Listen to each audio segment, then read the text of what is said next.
આજના પવિત્ર દિવસ એટલે મહાશિવરાત્રિનો દિવસ.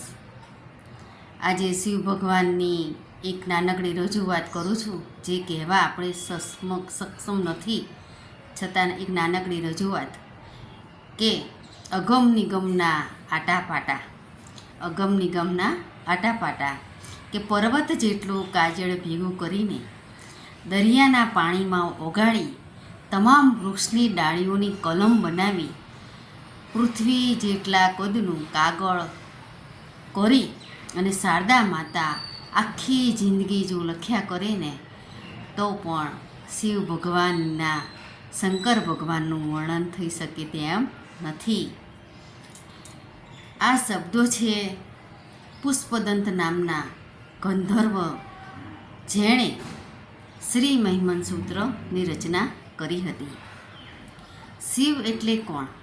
જે આપણે ચિત્રોમાં, ફિલ્મોમાં આપણે જોઈએ છીએ કે લાંબી જટાવાળા, સર્પથી વીંટળાયેલા, મસ્તક ઉપર ચંદ્ર ધારણ કરેલા, વાઘચંદ્ર પહેરેલા, હાથમાં ત્રિશૂળ ધારણ કરેલા એ દેખાય છે. એ ના, એ શિવ નથી. એ શિવનું પ્રગટ સ્વરૂપ શંકર છે. શિવ અને શંકર અલગ છે. શિવ જ્યારે સ્થૂળ સ્વરૂપ ધારણ કરે છે ત્યારે શંકર બને છે, અને એ જ શિવ જો રૌદ્ર સ્વરૂપ ધારણ કરે ત્યારે રુદ્ર બને છે, અને એ જ શિવ પોતાની મસ્તીમાં જ્યારે નૃત્ય કરે છે ત્યારે નટરાજ બને છે. ગણેશજીના પિતા શંકર છે.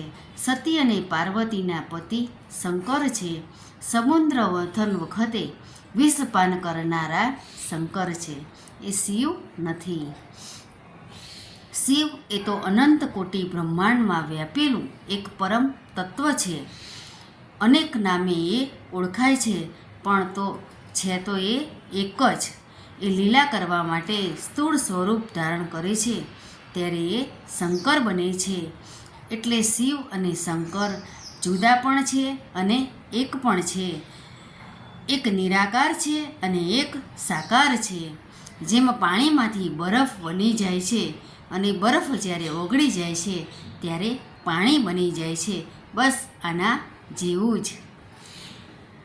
શિવ તત્વ સ્થૂળ રૂપમાં શિવલિંગ તરીકે પૂજાય છે, પરંતુ એ લિંગ દ્વારા આપણે તો એ પરમ તત્વની જ આરાધના કરીએ છીએ. આખા બ્રહ્માંડમાં એ વ્યાપેલું છે.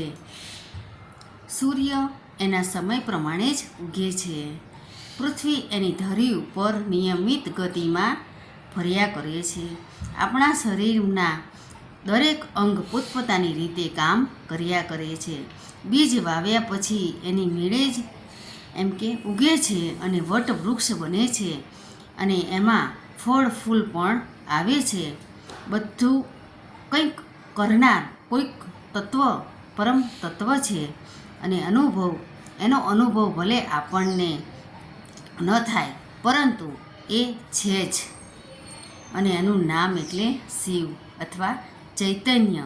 આ શિવ તત્વનો નાદ એટલે ઓમ છે, અને ઓમ બોલવાથી સીધો બ્રહ્મનો અને શિવનો સંપર્ક થાય છે. હર હર મહાદેવ. ઓમ નમઃ શિવાય. હેપી શિવરાત્રિ. જય શ્રી કૃષ્ણ.